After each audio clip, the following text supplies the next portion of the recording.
In the continuation of the previous episode, Haru's family welcomed Eliza warmly, with his father expressing approval for her to join their household staff. Charlotte was particularly thrilled to make Eliza's acquaintance. Under Flair's tutelage, Eliza excelled in her domestic duties, from sweeping to dishwashing, outperforming Flair's efforts. Their culinary endeavors further highlighted Eliza's aptitude, as she quickly mastered the art of cooking, much to Flair's chagrin. The family's praise for Eliza's cuisine only deepened Flair's gloom. Natalia, intrigued by Eliza's capabilities, learned of her fondness for reading, which had laid the groundwork for her magical knowledge. Impressed, Natalia proposed Eliza become Charlotte's personal maid. The following day, Eliza was seen imparting her magical wisdom to Charlotte, who, despite initial struggles, succeeded in conjuring a flame. Eliza became an integral part of Charlotte's daily routine, assisting with her academics and joining her in various activities. Charlotte's skills flourished under Liza's guidance, who multitasked with ease, simultaneously educating and tending to household duties.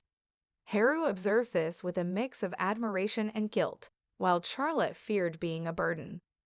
Lisa, however, reassured her, cherishing her role and accepting Charlotte's offer of friendship with joy. Haru recognized Liza's dedication and aptitude, considering her an ideal attendant for himself. Yet he hesitated to separate her from her newfound friend. Pondering a solution, he realized his teleportation abilities could enable Liza to be present in both places simultaneously. The following day, as Charlotte played outside, Liza soared past her. Flay's boastful claim of flight led Charlotte to seek lessons, only to discover Flay's flight was mere leaps. Despite this, Charlotte remained impressed. Natalia's concern over the dangers of flight magic saddened Charlotte, but Haru, ever watchful, crafted a magical plane for her delight. In the solitude of his cabin, Haru assessed their magical levels, noting Flay and Liza's impressive standings. Charlotte's potential, however, astounded him, dwarfing even the Queen's capabilities. Charlotte modestly attributed her latent power to a childhood incident, revealing a seal placed by her mother to contain her abilities. Curiosity about Haru's own level arose, but he kept his modest level 2 status concealed. Charlotte's spirits later dipped with the conclusion of her beloved show. As Liza ushered her home, Haru's mention of his impending school life in the capital alarmed Charlotte, prompting her to convene an urgent council with her protectors. The assembly, comprising Flay, Johnny, and the Golem, deliberated over Haru's educational prospects. Flay's ignorance of Haru's secret identity as the Demon King sparked a debate, with Johnny reassuring Charlotte of her special place in Haru's heart, hinting at an eventual revelation. The council's discussion progressed, with Charlotte sharing her concerns about schools, influenced by a television series. Haru's description of school as a daunting place only fueled her imagination, leading her to concoct a theory involving a clandestine student council linked to a nefarious organization. Convinced that Haru intended to dismantle this group from within, Charlotte rallied Flay and Johnny to prepare for assistance.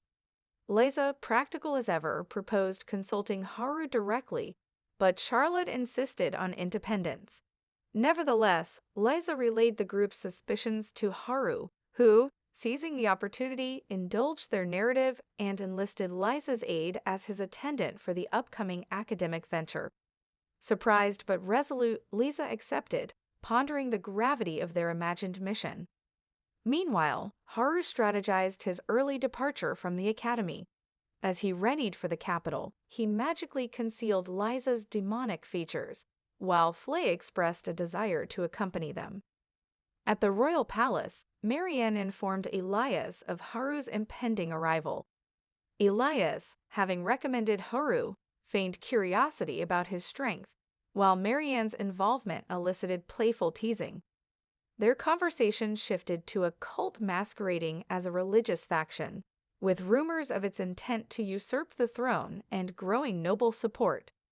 Elias speculated on his mother's involvement, her behavior altered since the imposition of her collar, and suspected her ambition to leverage the church for a power grab amidst the royal couple's estrangement. Uncertain of their next move, Marianne sensed that Haru's formidable abilities might be the catalyst for upheaval within the organization. Giselle's abrupt entrance startled them, especially when she feigned aggression towards Marianne, her stepdaughter, in a twisted display of humor. She then subtly tasked Elias with befriending Haru to uncover secrets about the enigmatic Black Knight. Meanwhile, Haru had cleverly installed a magical portal near the capital for easy access. Despite Charlotte's reminder and Flay's pleas, Haru embarked on his journey with Lisa. Upon nearing the capital, they encountered a carriage under siege by a bison. Haru, donning the Black Knight persona, swooped in to rescue a young boy with his barrier. A girl bravely faced the bison but was overpowered, only to be saved by Haru's timely intervention. Grateful, Iris introduced herself and received healing from Haru, who also repaired the damaged carriage. Despite her modest means, Iris vowed to repay Haru's kindness. Continuing their trek, Lisa felt an inexplicable wariness towards Iris. Upon reaching the academy, Haru's nerves threatened to overwhelm him amidst the crowd. Once inside, the barrage of paperwork drained him, prompting a swift retreat to his cabin via the magical door. There, Charlotte and Flay greeted him, but Haru, yearning for rest, declined Flay's offer to cook, considering Charlotte's suggestion to dine in the capital instead.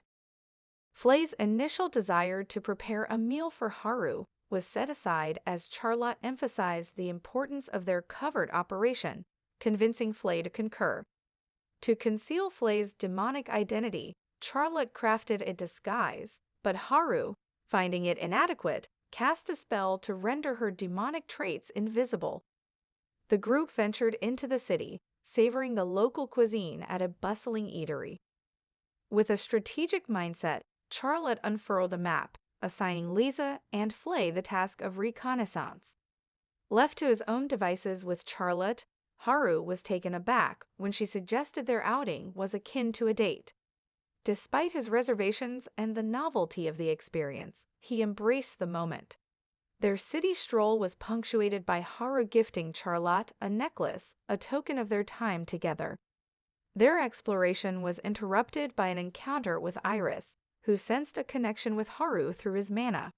Haru, maintaining his low-level facade, dismissed her intuition. Iris, pressed for time, excused herself for an interview, leaving Charlotte with a lingering sense of curiosity about her.